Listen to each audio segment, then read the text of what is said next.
Le 27 janvier dernier, un documentaire sur la famille royale datant des années 60 a été diffusé sur YouTube avant d'être retiré. Ce reportage avait déjà été interdit à l'époque par la reine Elisabeth II. Si certaines des raisons de la censure paraissent futiles, une autre semble bien plus gênante. Élisabeth d'Angleterre plus suivre ne plus suivre Charles d'Angleterre plus suivre ne plus suivre En 1969, le documentaire Royal Family était diffusé sur la BBC.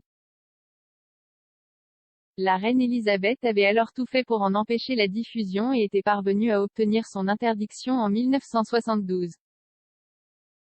Mais il y a quelques jours le reportage est réapparu sur YouTube et au premier abord les fans n'ont pas compris les raisons de l'embarras et de la censure exercée par Buckingham Palace.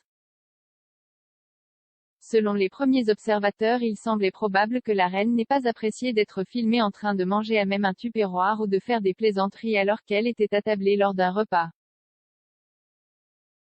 Mais d'autres pointent que c'est l'une de ces fameuses plaisanteries qui pourrait être à l'origine du problème. La reine en train de plaisanter du physique disgracieux d'un de ses invités comme le signale le Huffington Post, le moment polémique se trouve à la toute fin du documentaire. La reine est attablée avec le prince Philippe et leurs aînés Charles et la princesse Anne. La monarque évoque une rencontre avec un homme qu'un fonctionnaire vient de lui décrire comme un gorille, et sa famille s'en amuse. Il est parfois extrêmement difficile de garder un visage impassible. Il est arrivé à l'avance comme eux et il m'a dit, il y a un gorille qui entre. Alors je lui ai dit, c'est une remarque extraordinairement méchante à faire à propos de qui que ce soit, explique Elisabeth au sien avant de continuer son récit. Je me suis tenue au milieu de la pièce et j'ai appuyé sur la cloche, et les portes se sont ouvertes et il y avait un gorille. Et j'ai eu le plus terrible problème à garder mon sérieux, il avait un corps court et de longs bras.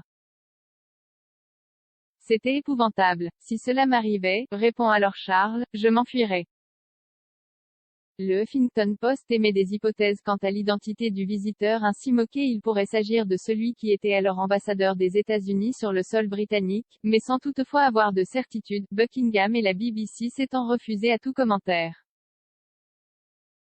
Pas de doute, cette gaffe serait, on l'imagine pour la reine Elisabeth, bien plus dérangeante qu'un coup de fourchette dans un tupperware.